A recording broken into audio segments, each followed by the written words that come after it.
Thanks. Hola, y bienvenidos. Hello and welcome. Mi nombre es Emiliano y junto con mi compañera Andrea voy a proveer interpretación del inglés al español y viceversa. My name's Emiliano, and along with my coworker Andrea, we will be providing interpretation from English to Spanish and vice versa. This is to ensure language justice so that everyone can speak and listen to the meeting in their language of preference. Esto es para asegurar la justicia lingüística, que todos pueden hablar y escuchar en su idioma de preferencia. So, in order to achieve this, we're going to want people to select interpretation if they are not bilingual. And you can do that by clicking on the globe at the bottom of the Zoom application. If you don't see the globe, you may need to click on the three dots that say More. From More, you'll find the word interpretation. There will be many options, so you'll have to look for interpretation. And you choose your language of preference, and you confirm it. Entonces, para lograr esto, si no son bilingües, deberían escoger la interpretación. Lo encuentran como un globo terráqueo en la parte inferior de la pantalla. Si no ven el globo, van a apretar el botón de More o más opciones, que son 3 puntos. Y de ahí buscar interpretación entre las opciones que salen y escoger su idioma y confirmarlo. And we want to remind our panelists to please speak slowly. Remember that Spanish typically requires more words to convey the same meaning, and especially if you're reading from a text today, to read it slowly. Queremos recordar a nuestros ponentes que hablen lentamente. El español requiere muchas veces más palabras para decir la misma cosa, especialmente cuando están leyendo de un texto. Por favor, de leerlo de forma lenta. And so if you've been able to click on interpretation, thank you. If you're having trouble finding it, please let us know. Entonces, gracias si escogieron su interpretación. Si tienen dificultad en encontrarlo, por favor, informarnos. Okay. Well, thank you, Emiliano. And welcome, everyone. Thank you for taking the time to join this webinar. I'm Bob Lee. I'm co-editor of the People's Tribune newspaper. The People's Tribune and our bilingual sister publication, the Tribuna del Pueblo, are part of the Zooming to the Resistance Coalition, which is an informal group of independent journalists, activists, artists, and researchers that came together out of some meetings we had back in 2019 and 2020.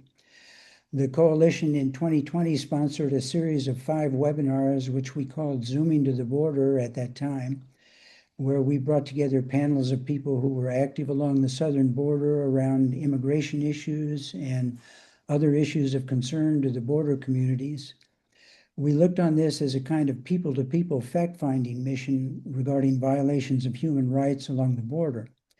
And we compiled the information gathered from those discussions into a 64-page report, which we submitted to various public officials and which we also posted online.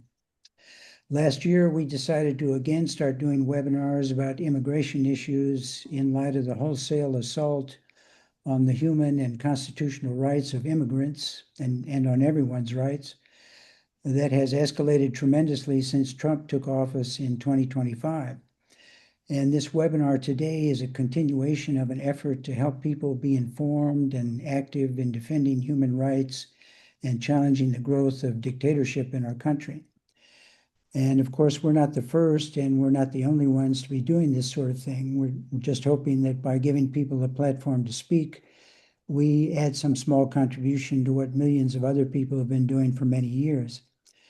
I wanted to also take a moment to note the passing of Magdaleno Leno Rose-Avila, who was a member of our coalition. Leno always made an important contribution to the thinking and understanding of our group, and his activism represented an important contribution to humanity. He passed away recently in Seattle, and I wanted to just quote a few sentences from a message that his family sent out shortly after he died. Leno was a human rights activist, a published poet and writer, and spent his lifetime working to help others in need and to make our world a better place. In 1968, he participated in the protests at the University of Colorado around the death of the Reverend Martin Luther King Jr. The protests led to many changes on campus, including the development of the first program for minorities as well as co-ed dorms. Leno served as Peace Corps country director in Nicaragua, Guatemala, Paraguay, and Micronesia. His past employment includes Amnesty International USA, the Cesar E. Chavez Foundation, Witness to Innocence, Death Penalty Focus, the Department of Labor, the Colorado Migrant Council, the Democratic National Committee, and numerous other positions with various organizations working for civil and human rights. Leno is survived by his wife, Carolyn Rose-Avila, who has also been part of our coalition, his son, Kimbo Tenorio, his daughter, Aviva Rose-Avila, and a large extended family. There are plans for several memorials in various cities, and those will be announced at a later date. And with that, I'd like us to observe a moment of silence for Leno before we begin the webinar. And at this point, Nancy is going to share her screen and show a short video about Leno, which includes some of his last words.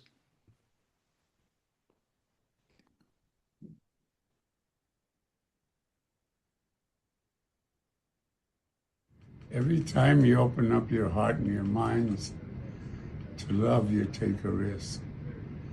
And that's what's kept me, you, and a lot of us working in behalf of human rights.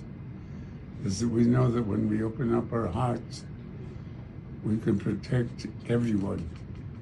There's a lot of things I want to say, but it's most important that you understand that we all have a responsibility to hug somebody, love somebody, and to protect the rights of everybody, including those who hate us. Because we have people that hate us, but we don't hate them.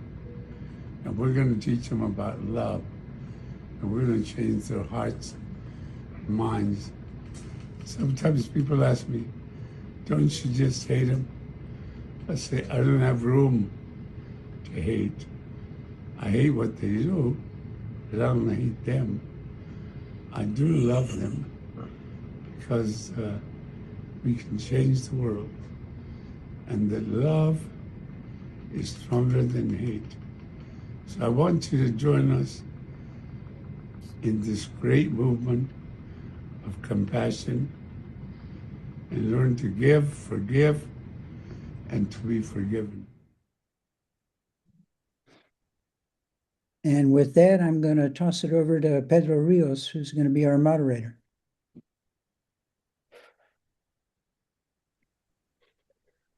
What a beautiful tribute to Leno, Bob, and thank you, Francisco and Nancy, for putting the video together. I think the message of responsibility to protect one another, the message of love, should be front and center. And it reminds me of a message that one of the first Quakers stated many, many years ago, that love was the first motion.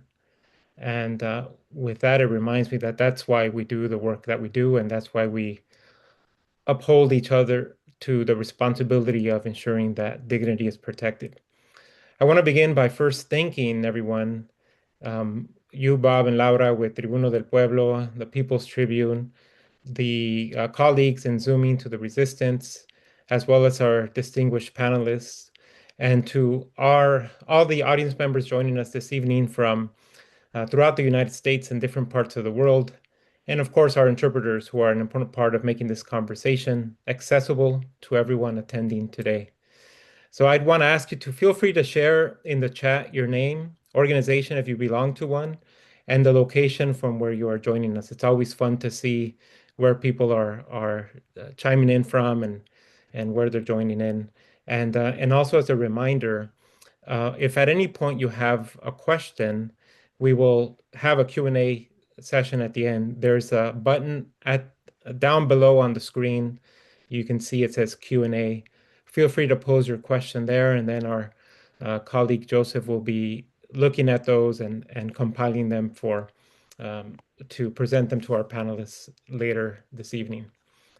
And to extend the introduction with which Bob began this webinar, as immigration rates have become front and center for many in our communities, beginning with Chief Greg Bovino's Border Patrol agents conducting indiscriminate raids targeting workers in Bakersfield and throughout Kern County. These raise questions, serious questions about what we can learn from the past to understand the present as well as the future. Border Patrol and ICE agents have acted as an occupying paramilitary force. It has become the template for immigration raids that were replicated around the country in Los Angeles, Chicago, Minneapolis, and led to the unfortunate death and killings of migrants, as well as allies responding to the enforcement actions. With statements that Border Czar Tom Homan made last week about increasing immigration raids, especially in municipalities and states who have the courage to confront these tendencies, we know these enforcement actions will likely not stop and that they will continue. We also have witnessed a general rejection of constitutional protections, and there's no viable recourse for holding agents accountable for their misconduct and abuses since oversight agencies have been depleted of resources or completely eliminated. This speaks to a greater existential question about how a society can move forward when its democratic principles are being challenged and where impunity usurps the rule of law. How can it continue to uphold basic protections for everyone? On this panel, we will explore these questions as well as those related to the evolution of recent immigration enforcement operations and the ideological and political underpinnings that sustain these government actions. I now have the honor of introducing our three accomplished panelists this evening, experts on issues of migration, borders, and constitutional rights who will address questions associated with the topic and the title of this webinar, a review of the expanding and unaccountable powers of the U.S. immigration enforcement system. So let me just read off a little bit of who our panelists are.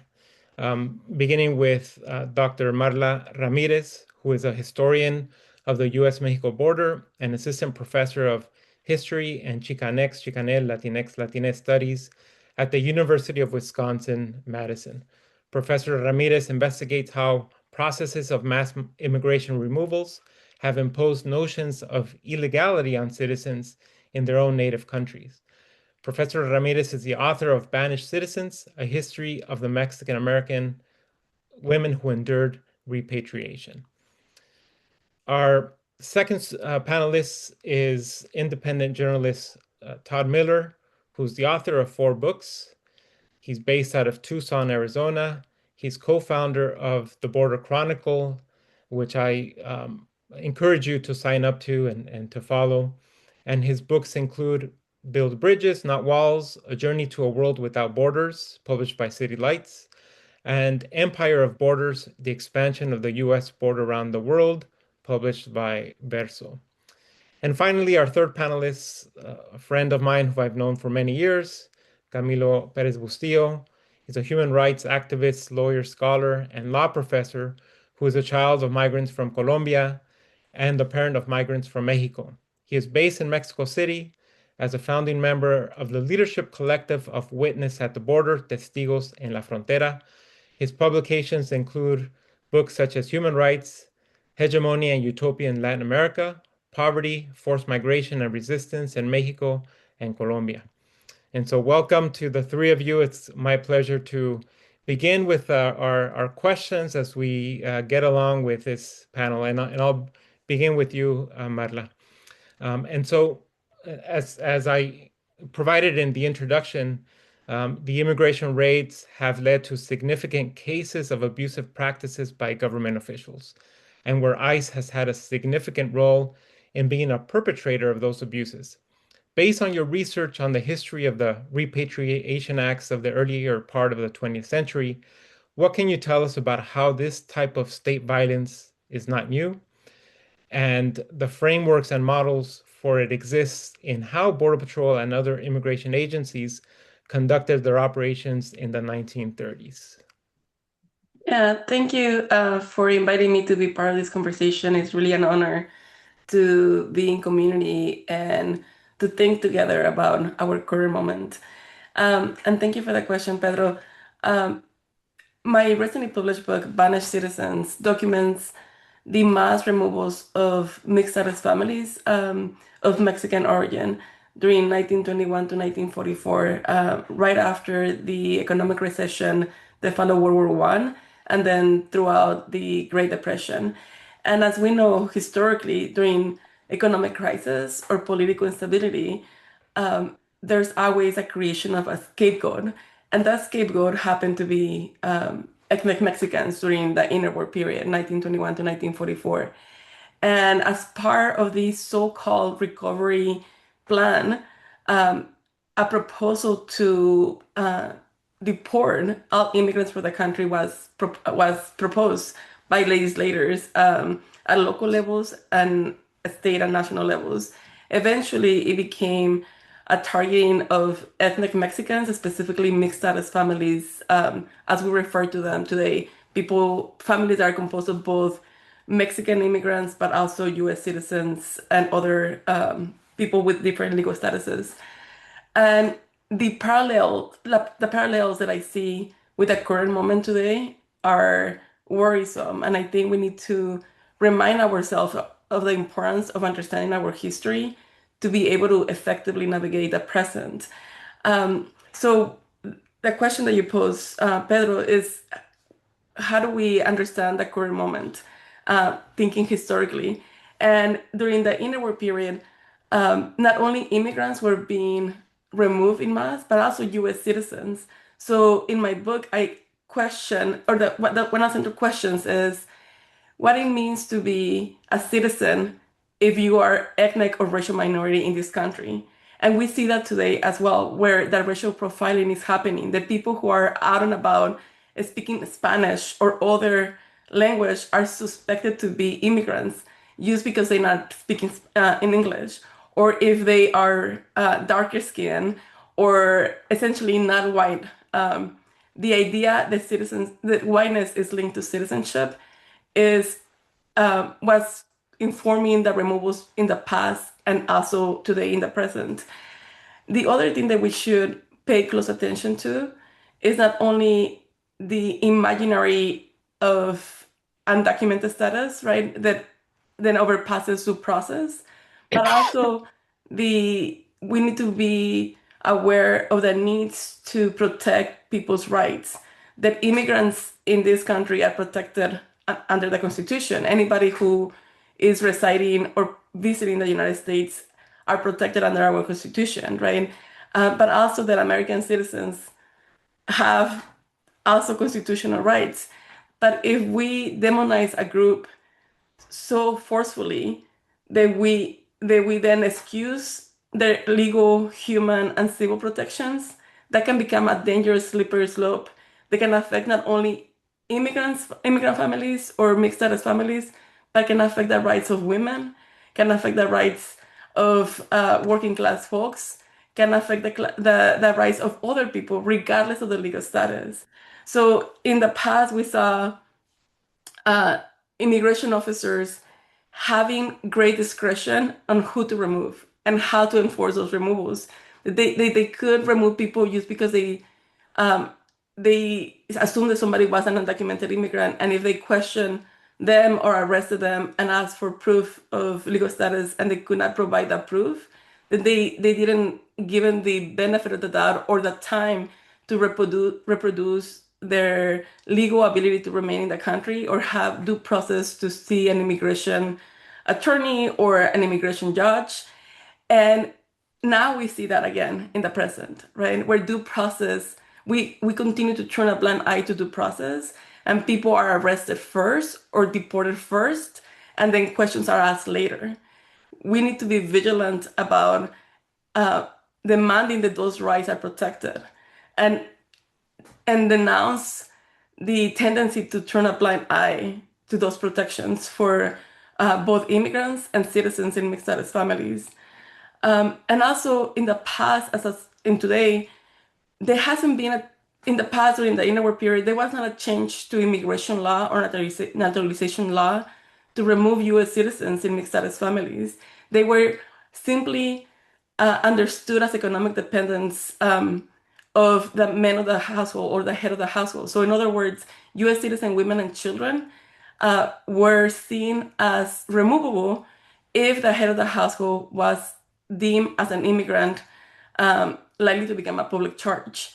And so that was the echoes of controversial doctrine, right? That the idea that women belong with their husbands and children belong with their mothers, and as such, entire mixed status families should be removed together.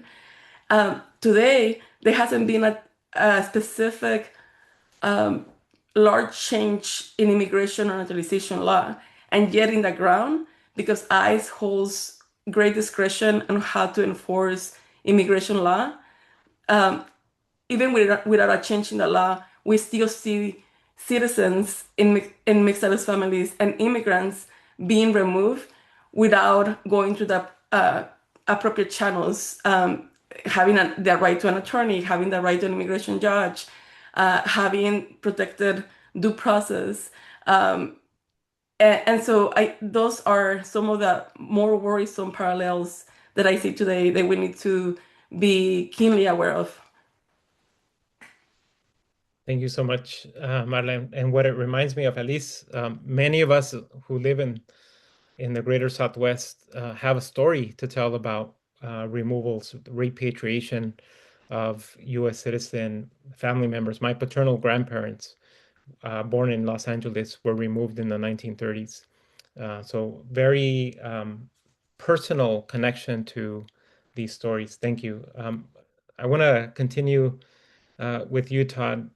You've written about Border Patrol's unsettling expansion and its detrimental impact to people they encounter, especially to people who call the borderlands their home. From your research on the contemporary enforcement landscape, are you able to point to how ICE's enforcement tactics are a replication of Border Patrol's enforcement tactics that border communities have experienced for decades, and why should this concern everyone? Yeah, thank you, Pedro. It's really great to be here, and it's an honor to be here in conversation with all of you.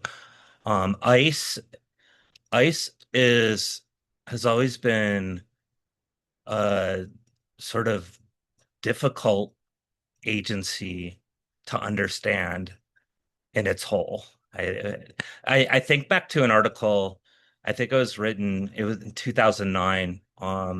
It's called America's Secret Ice Castles, and by Jacqueline Stevens. And I mentioned that article because in that article, Stevens tracks the 200 to 250 detention centers that ICE has. And mind you, a quick one thing, 2009, that 6 years after ICE first came to be in 2003 with the formation of Department of Homeland Security. So the agency has not been around for that long. And then two, I remember that the word detention, I struggle to say that sometimes because I remember I was interviewing an ICE official, and I used the term prison instead of detention. And he immediately corrected me and said, no, it's detention. And then I said, oh, people are free to come and go then. So it always, the whole the semantics of it always, throws me off. But anyhow, Stevens in her article looks at the 250 detention centers or prisons, if you want to call them that, or whatever word you want to use, and shows that these centers some of them are known about, but many of them were hidden. Right, there is a detention center underneath the High Line. I can't even remember what it's called, but it's this walkway in New York City, and that people would just, stroll and do their evening strolls right above a detention center, and that sort of omnipresence but hidden in plain sightness is often what I think of when I think of ICE. I remember reporting that I did over in 2012 or 2011, and it was with a family, and they were sleeping, and at 6 a.m. it was in Tucson, Arizona, where I live, and all of a sudden there was a bang on their door, and then the door came open.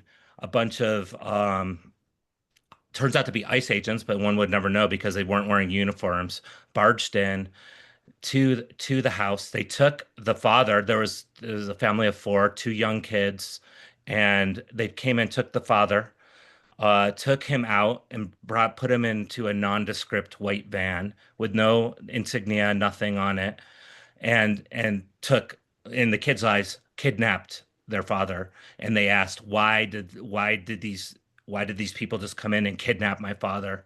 Um, and that to me describes this, like, omnipresence. They're all like everywhere, yet hidden aspect of ICE. So fast forward to now, we should say that ICE is, I think, still around 20,000 agents total. It's divided into two parts. One is called HSI, which is Homeland Security Investigations. That's a whole other thing we could talk about, but it does a lot of international work. And ERO, which is Enforcement and Removal Operations, which is basically the deportation machine. That is what arrests and puts people in detention, in immigration prison, and then deports them. You fast forward to today, and to answer your question, Pedro, by looking at the sort of replica we're seeing of the border and the borderlands and the enforcement apparatus that we see on the borderlands, I mean, you can look no further than these operations that we've seen. Let's look at the Minneapolis one, Operation Metro Surge, I believe it was called. And as you referred to at the very beginning, Pedro, the Greg Bovino, the Border Patrol sector chief of El Centro, one of the most violent sectors, was the one in charge of that operation. So that operation, while in the general media often was given, it was ICE, people were talking about ICE. Um, and it was 3,000 agents, 2,000 agents were ICE, 1,000 agents were CBP or Customs and Border Protection, mainly the US Border Patrol. And then it was run by Bovino. So we have basically an extension of the border. And I'm using this one example. You can use a number of different examples like this, but the extension of a border enforcement apparatus that Bovino was doing in El Centro sector being extended, in this case, to Minneapolis. You could use Chicago. Chicago, for example, there was an instance of agents, Border Patrol and ICE, I believe at the same time, rappelling out of a helicopter into an apartment building and arresting people in this apartment building, going after people who weren't citizens, but also arresting everyone, I believe, in that particular apartment building. That rappelling is stuff that you see in Border Patrol recruiting videos, and that's the sort of stuff that you might see in the U.S.-Mexico borderlands. Or if you go further, right, when you think of Minneapolis, the extrajudicial killings that happened there, and that sort of impunity that we see in the U.S.-Mexico borderlands of the killings by the U.S. Border Patrol. And I immediately think of Raymond Matia, who is a Tonaotam man who was shot, I believe, 39 times by the U.S. Border Patrol in 2023 and killed on the spot when he came out of his house. And I believe he tossed his phone, or was reaching for his phone, or tossed his phone to the ground, and the U.S. Border Patrol unloaded, just started shooting. So that's sort of those sort of enforcement tactics, this sort of impunity, that we've been seeing. I mean, and those just couple examples that we've been seeing on the U.S.-Mexico border, that sort of authoritarian imposition then extends into Minneapolis, extends into Chicago. And as a last point of this, for a long time, we've been talking about the 100-mile zones, right? The 100-mile jurisdiction that the U.S. Border Patrol, they call them the like where the Constitution isn't quite the Constitution, supposedly. It was referred to as the Constitution-free zone at one point, but I think the ACLU doesn't like to call it that. But the whole idea of your rights being mangled, and it seems like that Constitution, that sort of Border Patrol jurisdiction, which covers 2/3 of the U.S. population, 200 million people, which has been a point of concern for many people. The extension of the border enforcement inland is now, I would say, what's concerning about now is that it's definitely extending much further than that without much debate at all about it. Like Minneapolis is 300 miles from the U.S.-Canada border. And I'll leave it at that. Great. Thank you, Todd. And many of our colleagues and human rights defenders in other parts of the world talk a lot about the effects of border externalization.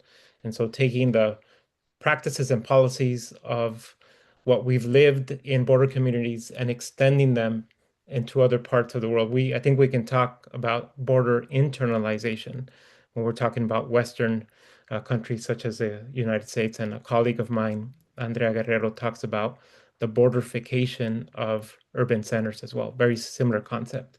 And so, Camilo, from what Marla and Todd have shared, how do you see what has changed under this new enforcement landscape when it comes to constitutional protections?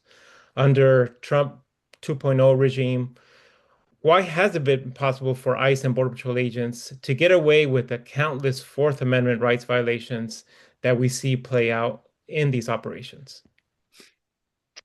Thank you, Pedro, and everybody who's spoken so far. And just again, for me, the honor of participating in this dialogue. I want to apologize again for my voice since I'm recovering from fighting fascism, as Pedro suggested as we were assembling this group informally, and just what it means to do this work day in and day out. I think one thing is, I think it's important for us to zoom out, and I say this as somebody who's been doing this work for a long time. Pedro and I were doing it together at the border.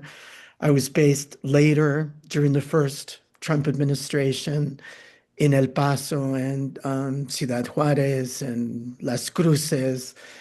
And that was during the crisis of family separation in particular. And now I'm looking at this from the other side of the border, from Mexico City, where I've continued to work with Witness at the Border and with the International Tribunal of Conscience. And I think what's helpful about looking at it from that perspective, and a lot of Todd's writing has been about this, and of course, all of the important work that Magdaleno has done about documenting what it means when you have families deported under those kinds of circumstances. And what we've seen when, what Pedro alludes to about both the internalization and the externalization of these politics and these policies. I think it's what happens when the exceptional becomes normal. And I think as a human rights scholar, as a lawyer who's been doing this work for a long time, what I would underline is that, Walter Benjamin, the extraordinary German philosopher who wrote about a lot of this in a different context, but that's very connected, in the late 1930s. In fact, he wrote about this in 1940, as he was denied an entry visa from France into an exit visa from France into Spain, and an entry visa into Spain as somebody who'd been dispossessed of his German citizenship because of his Jewish ancestry and because he was politically persecuted, because he was somebody who was a communist, along with Hannah Arendt and Bertolt Brecht and others of his generation. What he wrote was, he said, the traditions of the oppressed remind us, teach us that the state of emergency in which we live is not the exception, but the rule. And that's really what US constitutional law has always been about from its origins, especially as we creep towards the 250th anniversary, and for many, celebration of that Constitution. When we think about what the 14th Amendment is supposed to mean, what's left of it after the last year and a half, when we think about what it's meant for people of African descent, for the formerly enslaved, what it's meant for indigenous peoples historically, at the same time that the Border Patrol was being created, US citizenship was being imposed as a mode of exclusion and denial of sovereignty to indigenous peoples at the exact same time in the mid-1920s. The Border Patrol, of course, was being created as an echo of the Texas Rangers, literally reproducing the modes of genocidal violence at the US-Mexico border that was the product of a war of aggression against Mexico and the dispossession of half of its territory. That's where US immigration and border policy comes from, of course, and where the story, the history that Madla's work so powerfully documents is all about. That's what US immigration and border policy has always been. And now that has all been unmasked on the streets of LA and of Minneapolis and of Chicago and Memphis and DC and beyond. And so I think, the only people who are surprised are those who haven't been victims of these policies or students of these policies.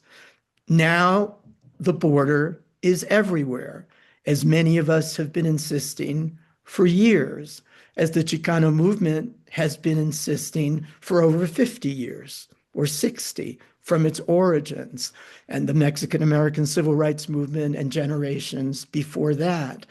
So none of this should really be surprising if we study the history. And what I think is striking, and Pedro just alluded to this, is those of us who know anything about the history of human rights in Latin America or elsewhere in the global South, suddenly terms like forced disappearances, extrajudicial executions, or even terms from the 1930s like concentration camps, which is what the detention centers where US citizens of Japanese origin were caged in the 1940s. They were called concentration camps by US government bureaucrats in the government of FDR. That's what all of this apparatus was already known as before the second Trump administration. So why should we be surprised? And why are we debating about whether or not it's fascism? Why is that somehow beyond the pale? So again, if we know our Constitution, if we know the 14th Amendment, if we know Korematsu, if we know all of this history, we should understand, and particularly we would insist from the perspective, for example, of Witness at the Border and of the International Tribunal of Conscience, that's what we're grappling with. We're grappling with crimes against humanity. We're grappling with concentration camps. We're grappling with crimes for which there has to be accountability before international tribunals and, for example, truth commissions. And there have to be individuals and government entities held responsible. And that's why we're asking you all to join us in holding these criminals responsible. Thank you, Camilo. Very well said. And I want to remind the attendees, if you do have questions, please look at the bottom of the screen. There's a Q&A button there. You can pose your questions there, and we will try to compile them and try to get to them when we're finished with the formal questions to our panelists. Todd, I want to go to you and to address a more contemporary situation. You attended the Border Security Expo last week, which is, in my opinion, the greatest evidence of collusion between the state apparatus and private businesses, where priorities are centered on profits and the bottom line versus the protections of rights of migrant communities, and for that matter, everyone else. What are some of the takeaways from that conference on the direction of current and future immigration enforcement trends? And what should we be concerned of? Yeah, thanks. There's several takeaways from that conference. Just so people know, it's a conference, like you mentioned, Pedro. It brings in the high brass of Department of Homeland Security and CBP and ICE. So like Thomas Homan, the border czar, was a keynote speaker. Todd Lyon, the director of ICE. Rodney Scott, the CBP commissioner, they're all there speaking.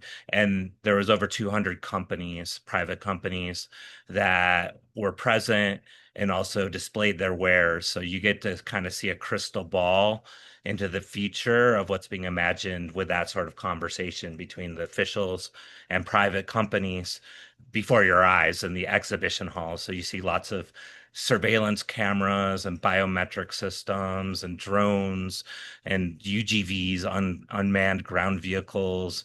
You name it, it's being imagined. Guns, like there's more and more gun sellers there. And it's so you get to witness this conversation between industry and, in this case, DHS, and in this case Trump, the Trump version of DHS, right? So there were several things. The first and foremost is took a look at contracts this year, and for 2000, what year are we? 2026. Yeah, for 2026. And I was astonished to see that $25 billion in contracts have been given out by the Trump administration in 2026 to private companies, which is by far the record. The year is not even finished. And the record was last year at 15 billion, and the record before that was Joe Biden's 2023 at 9.8 billion. So that gives you an idea of this raising amounts of money being given to private contractors. And a lot of that I learned at the Border Security Expo was because of, one, the budgets for the border and immigration apparatus. Basically, if you take CBP and ICE budgets and put them together and go from 2003, when they those two agencies first existed with the DHS, and followed them, they go up every single year. Religiously or without fail. But added to that, of course, is what they call OB3. That's what they call it, or the One Big Beautiful Bill Act, right? Which $191 billion has gone into, additionally been put onto those budgets. And one of the officials said that they were front loading that. So that $191 billion that is mainly going to CBP and ICE has been front loaded. So she said in a panel that 75% of that would be spent by this September, which is the end of the fiscal year. So what they're trying to do is what she called bring the mission to speed. She used some sort of phrase like that, meaning that they're ramping things up. things are being ramped up in major ways. And you can see it through the sort of privatization element, these contracts. You can see it in these operations that they're doing in a variety of ways. They are saying that that's what they're going to do. And what is it exactly they're going to do? Well, Pedro, you also mentioned at the very beginning what Thomas Homan said about going after sanctuary cities, right? Going after cities that are refusing to work with ICE. And what Thomas Homan said, the border czar again, he said that they were going to, instead of one ICE agent going into those places, they were now going to send 7 ICE agents, right? So it would be multiplied by 7. And then another really startling thing that was brought up was the redefinition of terrorism. And the redefinition of terrorism in terms of drug trafficking and what they call drug gangs, those two entities are now defined as quote unquote terrorists in the eyes of Department of Homeland Security. So the Maduro operation in Venezuela was Maduro was declared a terrorist, right? And so it's a terrorist operation. In the Border Security Expo, the DEA commissioner spoke, and he said, we came to remove that terrorist for injecting poison, he used the word poison, into our country, right? And so that whole idea, that externalization of the border, right, is now the bombing of boats coming off of Venezuela is another example. He said the axis of evil was China, Venezuela, and Mexico. Mexico being China providing the precursors for fentanyl, and then it coming from Mexico or from Venezuela. So the kind of hyperbole, I guess, or that sort of, but the definition of terrorism, what that does is unleashes all kinds of powers. It unleashes the Department of War. It unleashes all kinds of agencies and the use of the whole of government approach. And the last thing I wanted to say, and there's many takeaways, but I guess I'll just limit it to this last one, 3. And that was that the DEA person also mentioned that people coming into the United States, in other words, undocumented people crossing the border coming to the United States, he almost used the word infiltrator, like is often used in Israel, right? And then said that they didn't know who of the people crossing were terrorists under the broader definition of terrorism, and thus, not saying it explicitly in that moment, but then the Attorney General, Todd Blanche, was a speaker as well. He said it explicitly, well, we're going after all these people that are terrorists. We are happy that we're calling them terrorists. So I would say that a new kind of redefinition or upping of the global war on terror is being done before our eyes now with this Trump administration, and you're seeing it going through the border lens, right? The extension of what the border is into the interior, the internalization and the externalization. Thank you, Todd. A lot there to take away. And as AFSC, we did have a couple of colleagues that were there as well at the conference, and they're preparing their reports as well to understand the possible implications of what this might look like or how it might influence enforcement measures moving forward. And as you referenced, the billions of dollars that have gone into enforcement, Camilo, I want to ask you, and we know that the U.S. hasn't reformed immigration laws since IRCA in 1986, yet they've dedicated these billions of dollars on the militarization of border communities and increasing boots on the ground. And just last year, as Todd referenced, the big, beautiful bill has $170 billion for immigration enforcement. Beyond the impact that this type of enforcement and its actions has had on civil rights and on constitutional protections, a broader question is how human rights are impacted by increasing the militarization of cities around the country. Human rights abuses are rampant in border communities. So what can you project could happen to human rights protections for people who live in non-border cities? I think there are a couple of important layers here in terms of the the analysis of the relationship between constitutional rights, civil rights, and human rights. I think something that isn't sufficiently well understood, and I think that this is something where the work of AFSC has been really important, is to understand that essentially the way the constitutional framework functions or should be understood in practice is that international human rights standards are incorporated into the Constitution and should be understood as integral to constitutional and civil rights protections. So in effect, human rights become part, the international human rights framework becomes part of the US constitutional framework. For example, and this may seem like it's unrelated, but I think in fact it's a key example for those of us who look at human rights as being sort of a weave where each part affects the whole. Those of us who are concerned about the issue of Palestine or of Gaza, for example, and concerned about issues of genocide.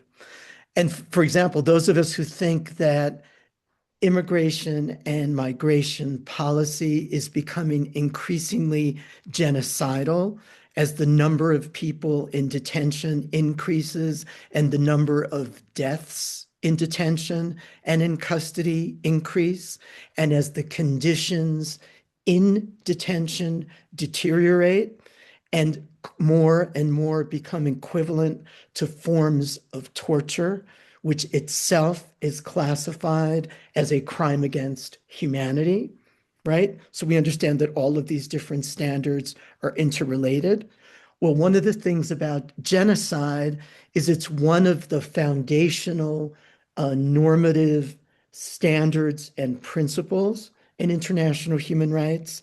And in 1988, the US Senate, at a time when there was a senator named Joe Biden, who was the chair of the Senate Judiciary Committee, adopted the UN Genocide Convention as a treaty that became incorporated into US law. What that means is that genocide is not just a treaty out there in the land of the UN, let's say, that's kind of la la land. It's something that's actually incorporated into US law. So when the US helps fund and support genocide in Gaza, it's actually violating US law. So there's kind of a bootstrapping principle to human rights. And what that means is when there's torture in a US immigration detention center, that also violates US law because the UN Torture Convention is also a treaty that has become incorporated into US law, and so on. What this also applies to is, for example, when those Venezuelan and Salvadoran migrants were put on those flights in March, a year and a half ago, and sent to that torture prison in El Salvador that was funded by US dollars, and where you had a Kristi Noem prancing around in front of the cameras and the cages, that was an act of torture funded and subsidized by US law, which violates US law. And the conditions under which they were held were tantamount to torture, even if they were not on US soil. So Secot is essentially an act of US torture subsidized by US dollars, by US tax dollars, and so on. So, and their being put on that plane was an act of an enforced disappearance, which violates another US treaty, and so on and so forth. So human rights standards become part of US law, and we can seek to enforce them in US courts, or until that happens, before tribunals of conscience. And that's why we're asking you to join us through the Tribunal of Conscience of Peoples in Movement at the US border, September 18th through 20th in Ciudad Juarez in El Paso, at hearings to hold US authorities responsible, for example, for those acts of torture at Secot and similar acts and similar cases where migrants have died in U.S. custody because of U.S. authorities and their mistreatment, and in Mexico City on October 14th, 15th, and 16th coming up this year. Thank you, Camilo. And what's so interesting in terms of what you say and how the current regime responds to its responsibility around human rights. We saw that firsthand last week when the US issued a statement regarding the International Migration Review Forum, in which member states at the UN gathered to discuss how they develop policies, how they respond to the needs of migrants. And for the most part, this declaration that the United States issued was filled with a lot of accusations fueled by conspiracy theories. It's an interesting document that could be teased out and examined. And having had the opportunity of being there at the UN and listening to the conversations and interventions, it doesn't bode well for protections of migrants around the world. Marla, Two last examples, yeah, Pedro, just really quickly. yes, please. The extrajudicial executions, which is what they were, on the streets of Minneapolis by what was essentially a government death squad, ICE and Border Patrol, of Renee Nicole Wood and Alex Preddy, and on the streets of Chicago of Silverio Villegas. Those are also cases that will be brought before the Tribunal of Conscience and that fit into the same categories of international human rights crimes committed by U.S. agents. That's great, especially because we should never forget their names. We should never forget who they were as people, members of our communities. Exactly. So thank you. Mar, I want to continue. Something that you referenced earlier were the parallels. And in this case, as a historian, I want to ask you about the parallels that you can point to in narratives of today's enforcement landscape and with what you've researched from the time of the Repatriation Acts. For instance, is there a subtext in Trump's quote unquote "Make America Great Again" that ties today's enforcement actions to a problematic past? Yeah, thank you for posing that important question, Pedro. I always remind students when I'm teaching in the classroom that the present doesn't exist in a vacuum, right? That we're here because of actions of the past or past historical moments. And so we got to this current moment through replications and recycling of past injustices committed against different ethnic and racial immigrant groups and mixed status families, as Camilo and Tad powerfully provided examples for. The attacks on Chinese and Chinese American families, the attacks on Japanese American families, Filipino American families.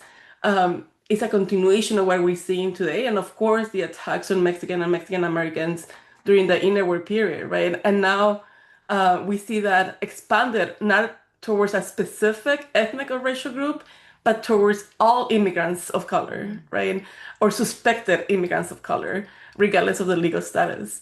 And so the rhetoric that we use to excuse these injustices are also recycled, right? And so during the interwar period, we heard the scores by politicians and media and the general public social workers was that mixed status Mexican families were draining social services and taking away urgently needed jobs from quote unquote deserving Americans. The subtext of that was white Americans, right?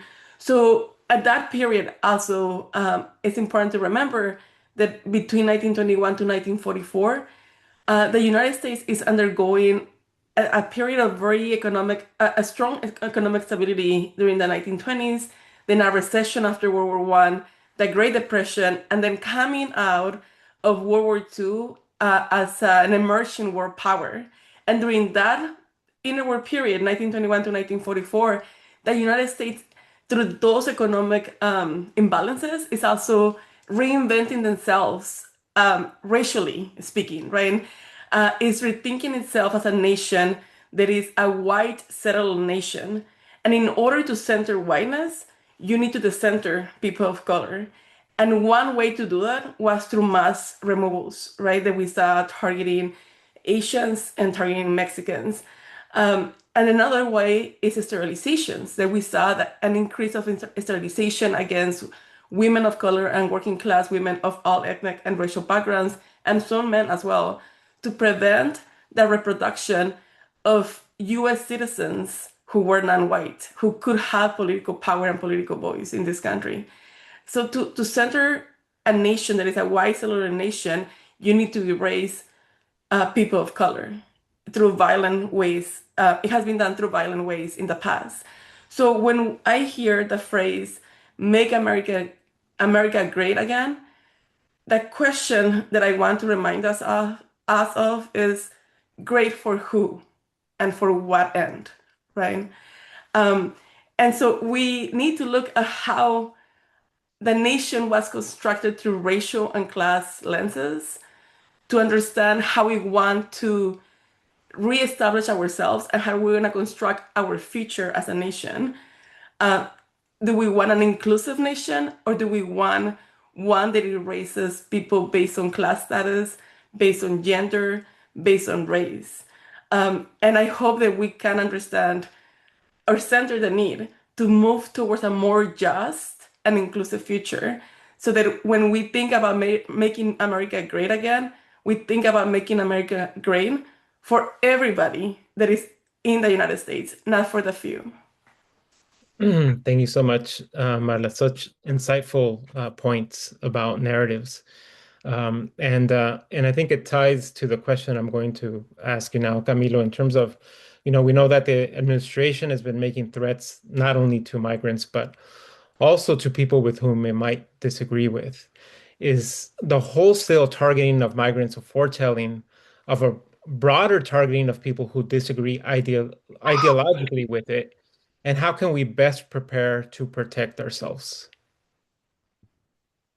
Yeah, I think it's a crucial question. And I think it's certainly the way in which we felt and responded, through Witness at the Border, when we heard the terrible news of what we could only understand and interpret as these public executions, targeted executions in Minneapolis of Renee Good and of Alex Preddy. In part because we had a very active, contingent of Witness at the Border on the ground in Minneapolis. Our dear compañera Rose-Avila and others at St. Joan of Arc Church, and many mobilized observers on the street there. And what we immediately sensed was that there was this targeting of the task and the response of civilian observers themselves. And that throughout the country, in fact, what had emerged was this extraordinary tejido, as we say in Spanish. I don't think weave in English is a strong enough word, of these neighborhood groups that, we had whistles, they had guns, as Renee Good's wife said in her statement. In my own neighborhood at that time, I was living in Oakland in a primarily Guatemalan Mayan neighborhood where, there was this literal block by block network of rapid response that was activated whenever there was any hint of a presence that was invasive and that was potentially dangerous in our neighborhood. And at my daughter's community center where she worked in the Mission, the Instituto Familiar de la Raza, and at my daughter-in-law's school, and on and on. I mean, I can give you so many examples, but the important thing is that it was from the ground up. It was autogestión, it was autónomo, it was autonomous and self-organized. And this is throughout the country and throughout communities of all colors and varieties throughout the country. And this is something that, of course, builds on traditions of struggle that are very strong, that have all kinds of different varieties and definitions. But the important thing is that they are very also resistant to forms of repression. And so I think that doesn't mean that they're invulnerable, but they're also very resilient.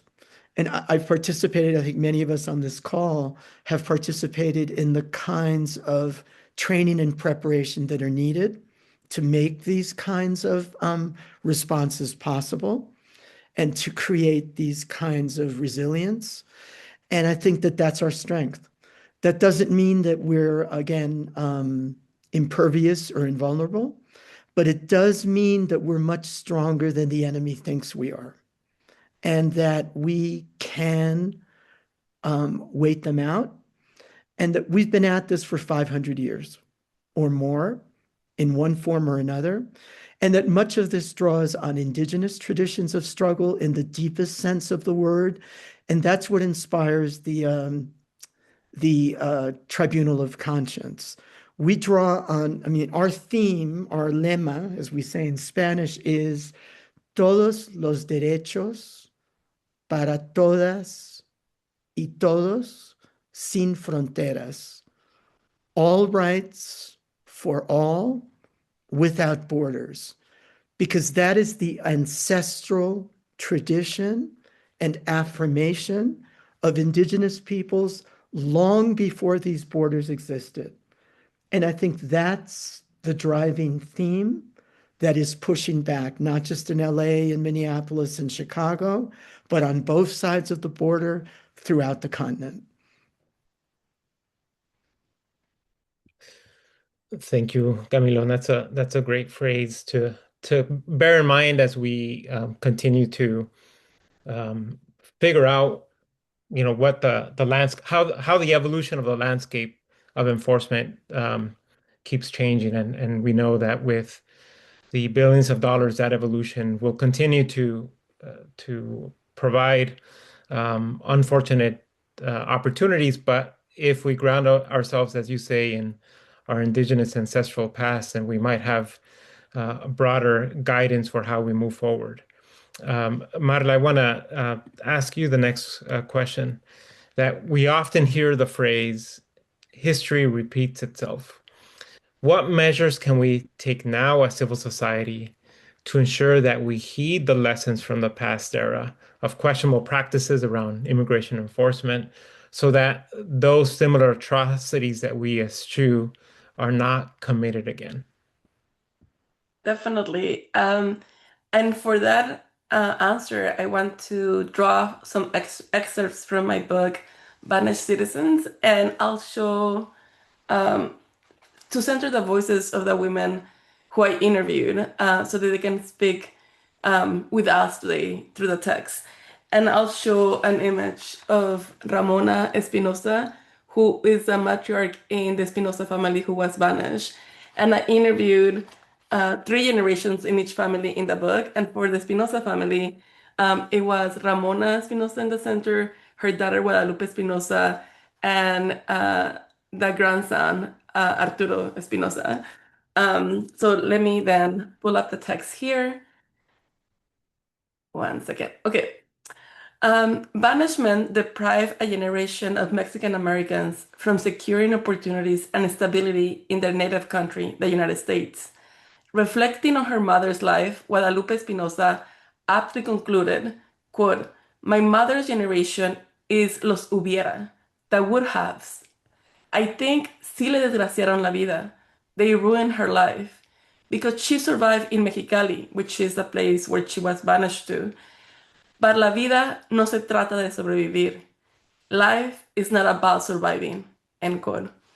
Banished people were left to fend for themselves, even when the US and Mexico had developed assistance programs for the needy. Guadalupe added, quote, "My mother would have gotten an education. One day, I took my mom to the neighborhood where she was born. And then my mom said, I would have gone to this school. she would have ended up at Garfield High School. She would have become a doctor because she really liked school. But my nana needed her to work, end quote. Banishment deferred the dreams of Mexican Americans who had to help their families survive in the wake of let me repeat that again. Banishment deferred the dreams of Mexican Americans who had to help their families survive in the wake of their displacement.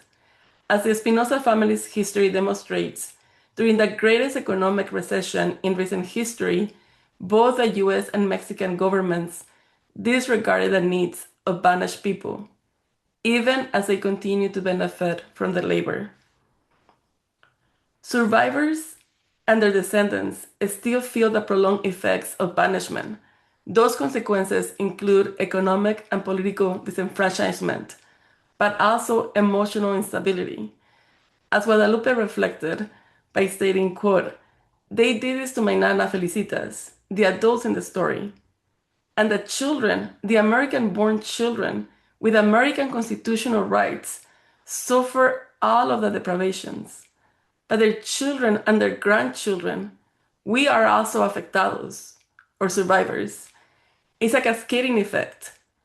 It's still here, this wound," end quote.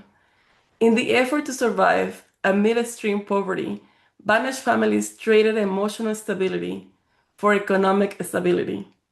As a result, multiple subsequent generations now bear the prolonged emotional consequences of the wounds of banishment. These effects expanded to the political and economic realms as well.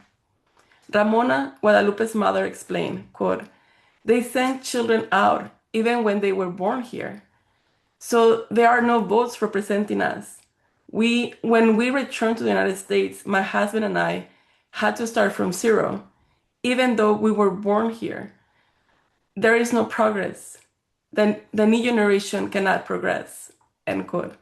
Ramona's observation about their inability to progress underscores the ways in which banishment hunted Mexican families across several generations. Even when banished Mexican Americans like Ramona and her husband Arturo defied their displacement by resettling back into their native country, the United States, the conditions had already been set for their economic and social stagnation. Banished Mexican Americans, their children, and their grandchildren are still enduring the emotional effects of banishment, as well as its prolonged consequences of political, economic, and ethnic disempowerment. But in breaking their silence and sharing their stories, Ramona and other banished survivors challenged their imposed illegality by demanding redress, and they have been successful at that. As a side note, many of these families, including the Espinosa family, were involved in holding state and local officials accountable for the state of California's role in the displacement of Mexicans and Mexican Americans during this period. And California is the only state in the United States who formally apologized for removing Mexican Americans during the 1930s specifically. And in 2012, the state unveiled a commemorative plaque so that people will remember this history. And this plaque is permanently installed outside La Plaza de Cultura y Artes, adjacent to La Placita Olvera, where one of the now infamous immigration raids took place that removed thousands of people from that region. So to close, let the acknowledgement of this history, which was so important to the families in this book, and so many banished women and children like them, not remain a symbolic act of the past, but serve as a reminder to enforce the civil and human rights of immigrants and US citizens in mixed status families today and into the future. In short, we need to understand the past to navigate the present more effectively. In doing so, we need to ensure we protect migrants and racialized US citizens' human, civil, and due process rights, and more urgently today than ever.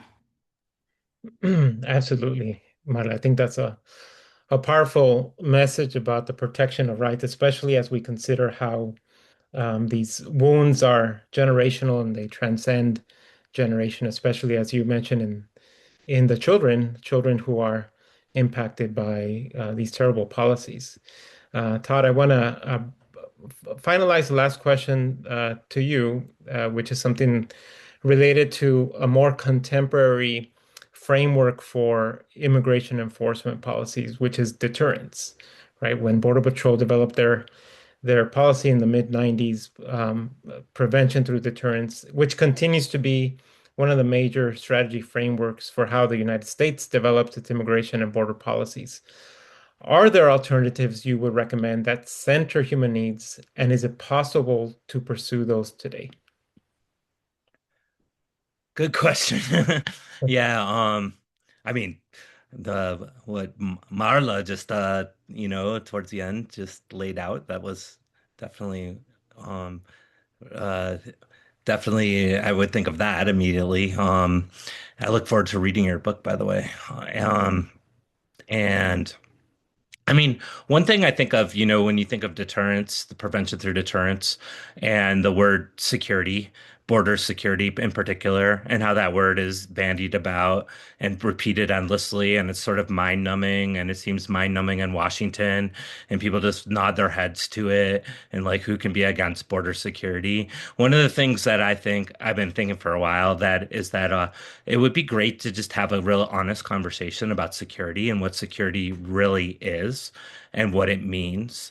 And the what if we were to have that conversation and look at human security, which I would define more along the lines of for the well-being of people, of all people, right? Well-being of all people doesn't matter what side of a border you're on, what the well-being of everybody. The sin fronteras, as Camilo just mentioned earlier, the without borders, right? And look at that, look at this kind of holistic thing, and then take the budgets. Look at the budgets. Look at this. Look at all the budgets that are going funneling into the system, the prevention through deterrence system, which is all about, if you think of the word security, is there anything about security that has to do with prevention through deterrence? It's about making people suffer as much as they possibly can crossing the border.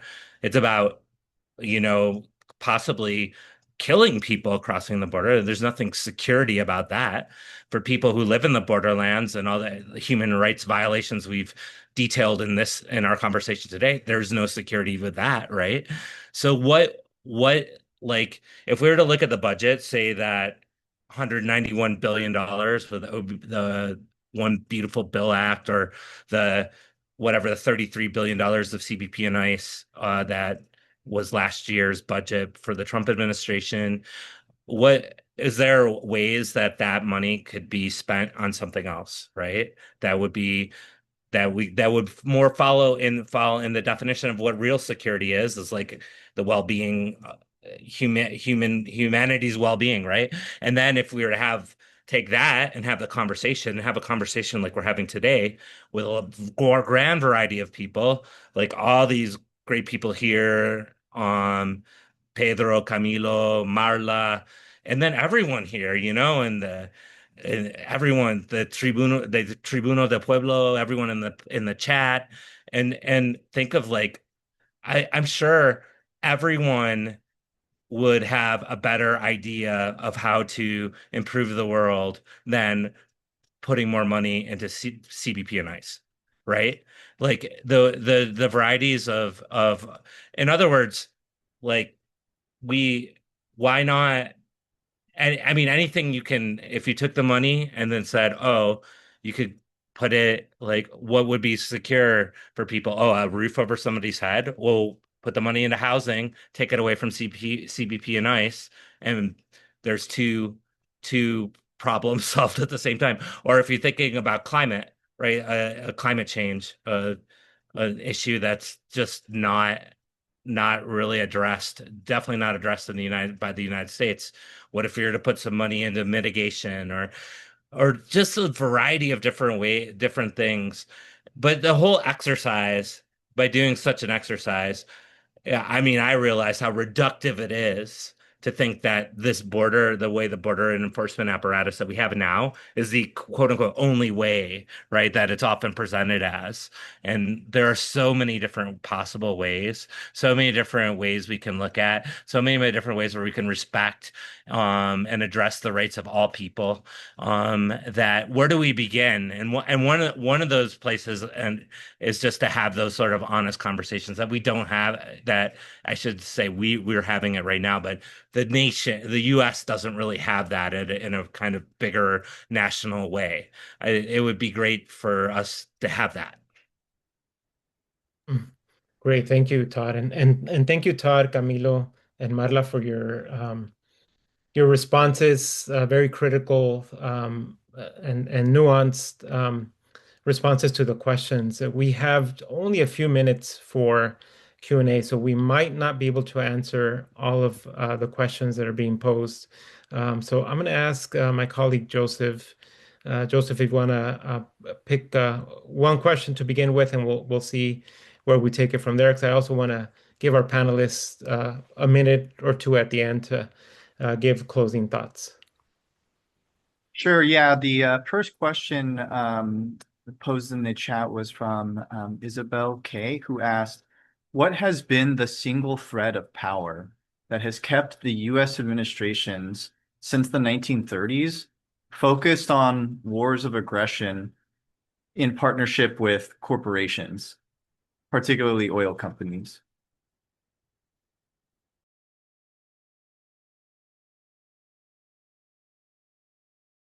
If any of our panelists would like to take that question on. I think just a really quick thing to say, and I think a lot of us have alluded to it, is that immigration and border policy has always been the flip side of U.S. imperialism. Bottom line, it's always been both the product and the complement, and that's happening as we speak. I mean, everything I think that Todd was alluding to about current U.S. threats, whether it's against Cuba, Venezuela, Colombia, Mexico, concretely, all of the ways right now in which Mexico is being targeted, not just by drug control policy, but also by so-called counterterrorism policy. And of course, just a few months ago, by national security policy. Never before had Mexico been front and center in all three: drug control, counterterrorism, and national security. Mexico's very high on the list for an imminent kind of intervention. And all of that is deeply entangled with Mexico's increasing cooperation as to migration. The way in which Mexico has become the key containment place for migration flows, for basically externalization, the way in which the US-Mexico border has moved all the way to Mexico's border with Guatemala and successively all the way down to the Darien Gap. Talk about externalization. That's what's happening on the ground. So again, you can't separate US imperialism from border imperialism and externalization, and that's been the story since the 1980s. Bottom line. Great, thank you, Camilo. Todd, Marla, would you like to answer, or should we move on to another question? I can answer via, or can offer some comments via another question in the chat that asked about AI. And so the question was how, let me open up that question here.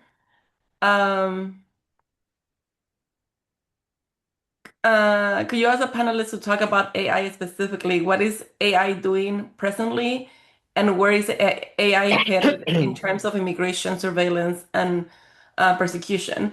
And I think that's an important question to think about, especially as we see these rapid changes in technology and how they're being applied on the ground. In campuses across the United States, including my campus here, UW-Madison, University of Wisconsin-Madison, there's been installation of what are called flock cameras that use, a sort of artificial intelligence where they have facial recognition, or they also read license plates, right? And they're located on campuses, so that means anybody walking through a campus can be detected, and then the way that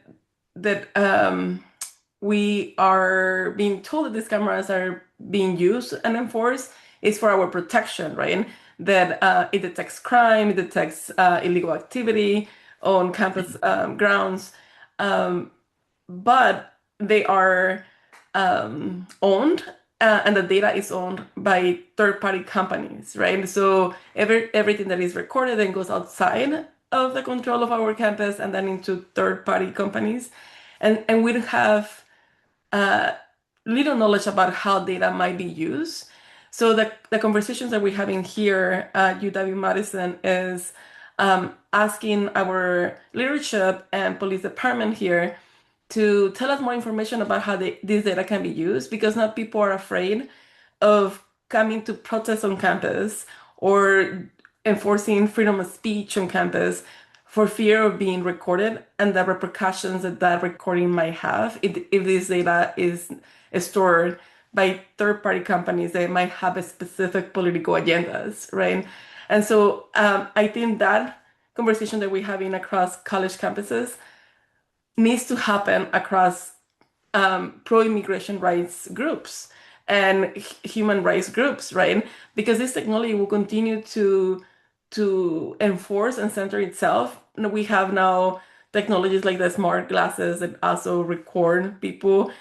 We have phones, obviously. And so as these new AI technologies coming into place, we buy into this technology for the fun of it because there's advantages of this technology, obviously, right? But then the less known side or the more worrisome side for me is how it might affect the most vulnerable communities in our country. If now we have their faces and if the face recognition can be stored and tracked to people's legal statuses. There's been a case in Texas of a woman who had an abortion, and because abortion is illegalized in Texas, flag cameras were used to track her and then bring her into prison because she violated the state law, right? So we have precedent of how this technology might be used to persecute people, right? I think this is part of the conversation that we need to continue having, as Camila was saying in the previous answer. Yeah, thank you so much, Marla. And as people are noting in the chat, there are struggles and fights against Flock and other types of surveillance technology companies. And I know Todd has done a lot of work on that. And we all have stories. And I think that on its own, that topic of surveillance technologies in terms of enforcement can be its own panel, its own webinar, because it's so expansive and it's a new frontier of enforcement in ways that we can't get a grasp around. And I want to stop here. I know we're at time, so I just want to thank everyone. And unfortunately, we weren't able to get to all the questions, but I do want to ask our panelists to offer a final thought around documentation. All of you document in your own ways. Todd as a journalist, Camilo as a human rights scholar, Marla as a historian, and I just want to ask you 1 minute or less what the importance is of documentation in your work and of holding accountable the agencies that are so violently and flagrantly violating our rights. Begin with you, Camilo, since you have the mic open.